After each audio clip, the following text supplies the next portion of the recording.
너희가 거듭나지 아니하면 바커. 그때 제자들이 예수께 나와 이르되 천국에서는 누가 크니이까? 예수께서 한 어린아이를 불러 그들 가운데 세우시고 이르시되 진실로 너희에게 이르노니 너희가 돌이켜 어린아이들과 같이 되지 아니하면 결탄코 천국에 들어가지 못하리라. 마태복음 18장 1절에서 3절 말씀. 하나님 백성이 가장 크고자 하는 마음에서 건진받는 일은 쉽지 않습니다. 제자들은 자기 중에서 누가 가장 큰지를 정말로 알고 싶어 했습니다. 그래서 이 질문을 가지고 예수님께로 갔습니다. 만약 예수님이 누가 가장 크다고 말씀하셨더라면 그 사람은 다른 제자들을 보고 내가 뭘 했더냐? 내가 가장 크다 하지 않았더냐? 라고 자랑스럽게 말했을 것입니다. 한편 제자들이 이 질문을 가지고 예수님께로 간 것은 참 잘한 일입니다.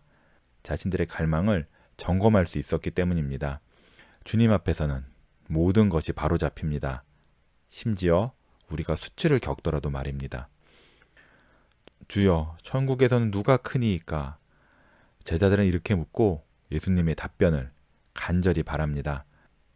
제자들은 어리석어서 모두 주님의 손가락이 자기를 가리키길 바랬을 것입니다. 하지만 그런 일은 일어나지 않았습니다. 예수님의 답변은 제자들이 기대한 것과는 영 딴판입니다. 주님께서는 마침 그 자리에 있던 한 아이를 가리키시고서 이 아이를 제자들 가운데 세우십니다. 이 아이는 낯설게도 큰 사람들 사이에 섭니다. 이 아이는 건장한 어부들에 비하면 참으로 작습니다. 아이는 자기가 이 사람들 가운데서 가장 작은 사람이라고 기꺼이 인정할 것입니다. 아이는 그들에 비하면 자기가 아무것도 아니라고 느꼈을 것입니다. 누가 가장 작은 자인지는 따질 필요도 없다고 느꼈을 것입니다. 이것이 바로 제자들이 배워야만 하는 교훈입니다. 주님의 설명은 제자들에게 그들이 이 어린아이와 같아야 한다고 보여주십니다.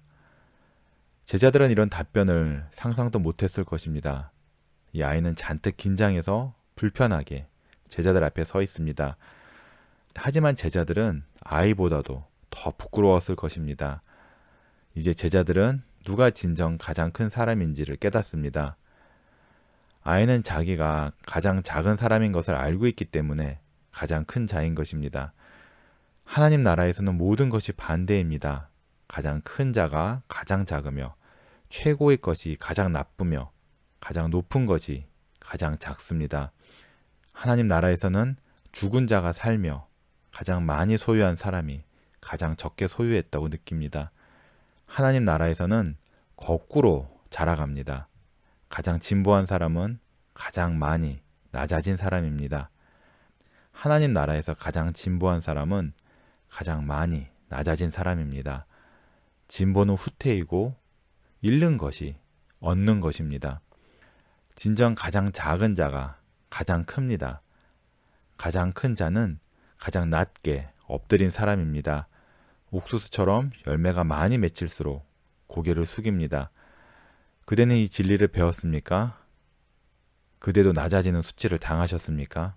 기억하십시오. 주님께서 이렇게 말씀하십니다. 너희가 돌이켜 어린 아이들과 같이 되지 아니하면 결단코 천국에 들어가지 못하리라. 아멘.